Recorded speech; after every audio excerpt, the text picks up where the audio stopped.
Mau pahala? Subscribe ya.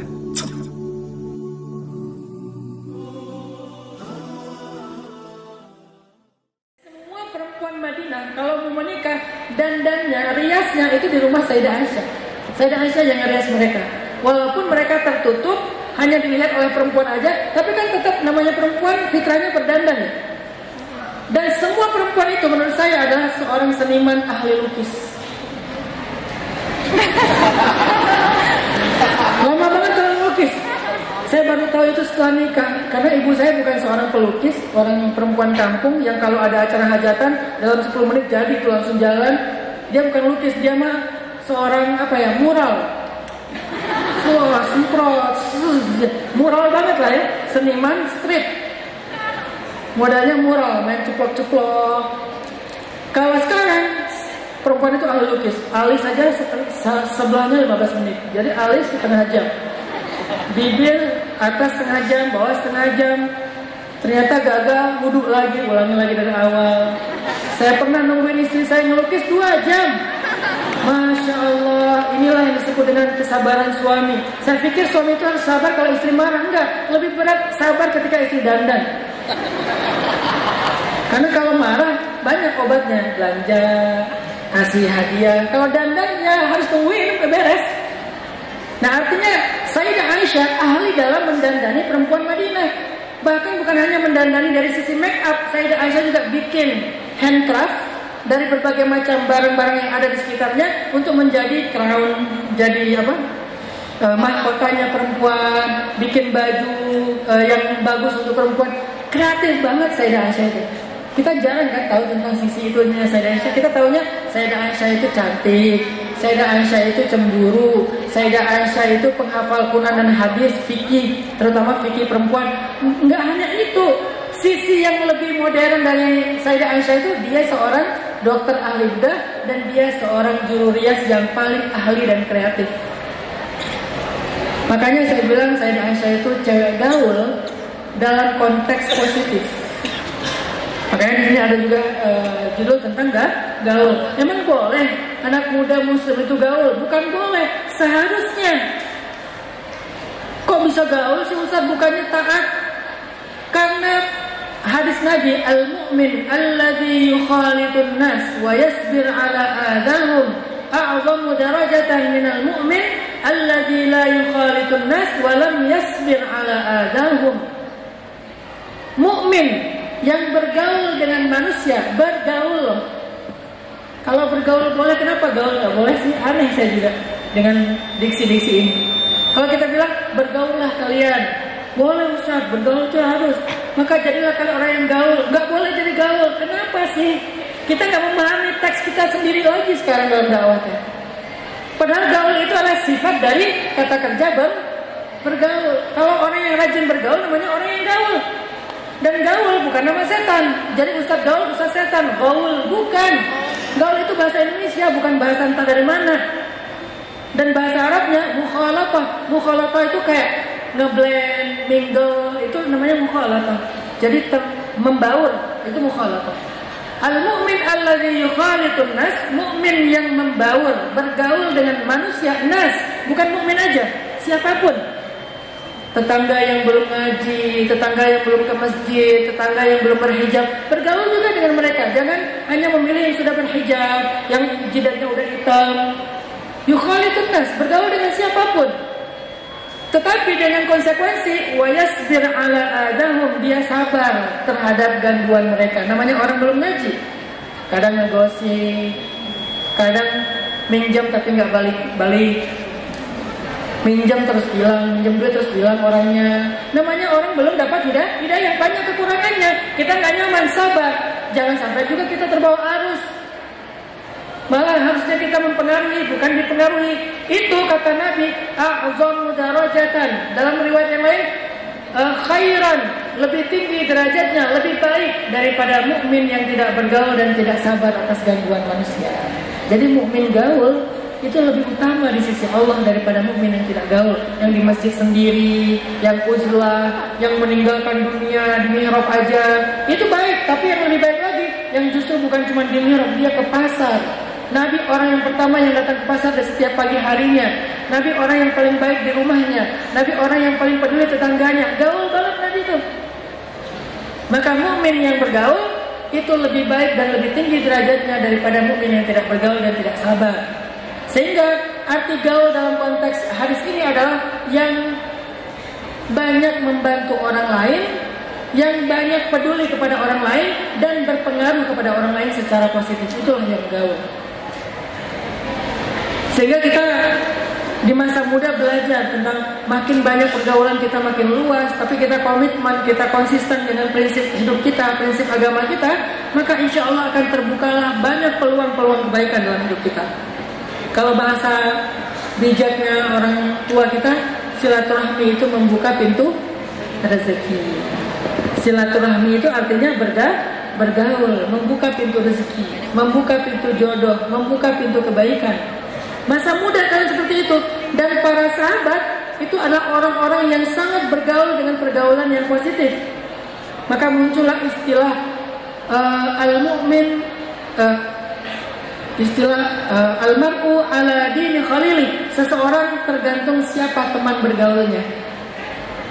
Al-mar'u ala dini khalili. Seseorang tergantung siapa teman bergaulnya, sahabat akrabnya. Artinya mereka bergaul. Nabi SAW kenal dengan semua orang di kota Madinah. Gak ada yang Nabi gak kenal. Kadang-kadang sekarang kita tetangga aja udah gak kenal.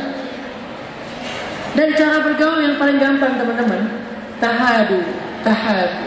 Saling berhadiahlah. Saya tinggal di sebuah komplek. Yang komplek itu pagarnya tinggi-tinggi. Kan ini masalah sosial kita ya. Kalau kompleknya pagarnya tinggi, biasanya gak kenal tetangga. Gimana cara biasa kenal tetangga sementara mereka jarang keluar rumah? Biasanya keluarnya udah naik kendaraan.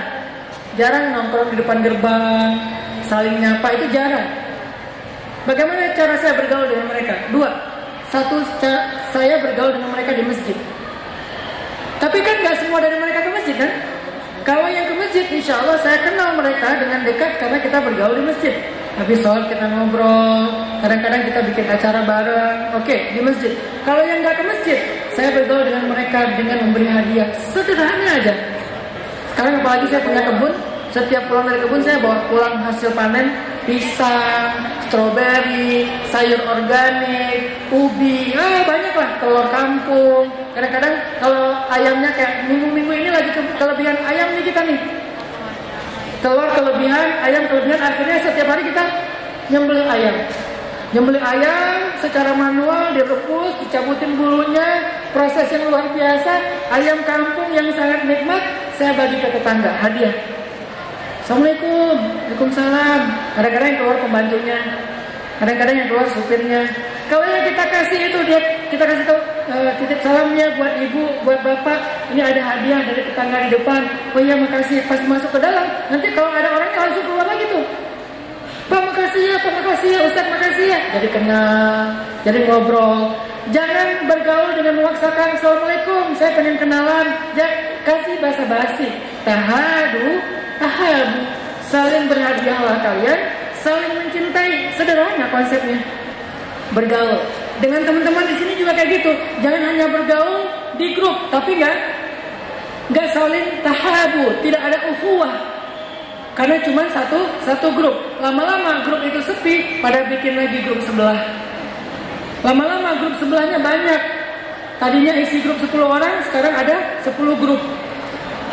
Ini karena kita bergaulnya tidak menggunakan konsep dari Rasulullah. Inti apa yang ingin saya sampaikan kepada teman-teman anak-anak muda Palembang? Pertama, jangan lewatkan masa muda kalian hanya dengan menikmati usia. Mumpung masih muda, mumpung masih usia sekian, jangan.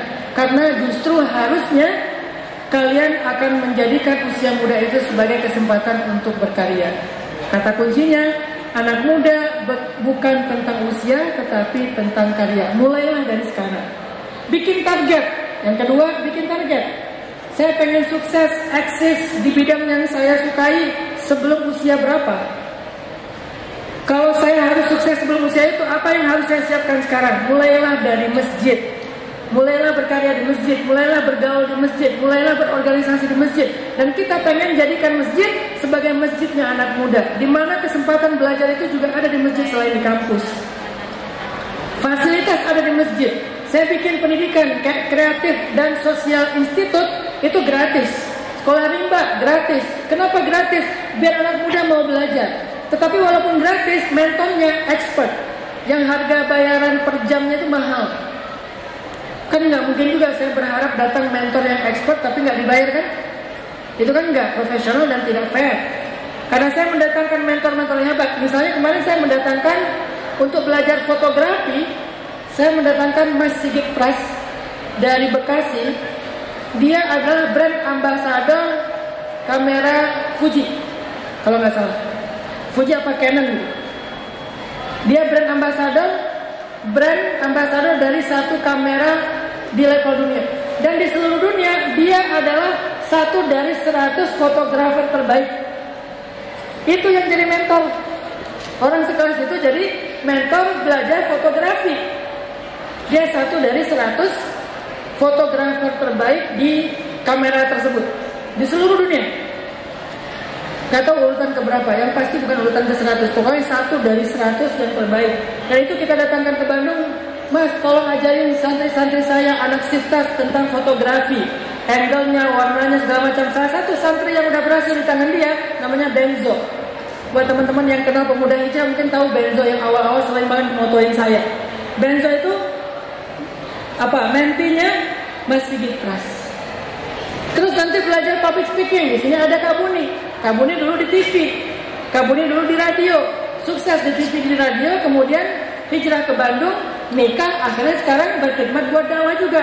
Selain MC di radio dan di TV, sekarang juga mencoba untuk membantu dakwah supaya kajian-kajian itu levelnya profesional, bagus.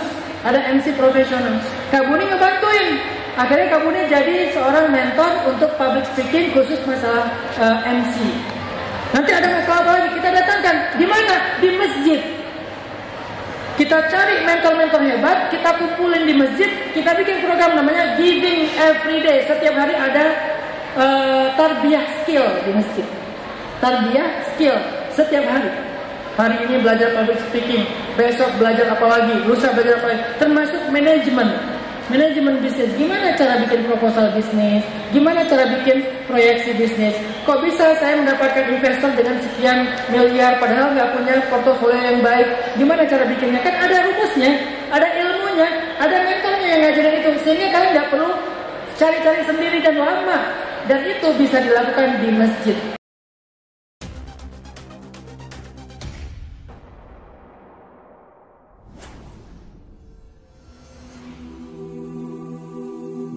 Mau pahala? Subscribe ya.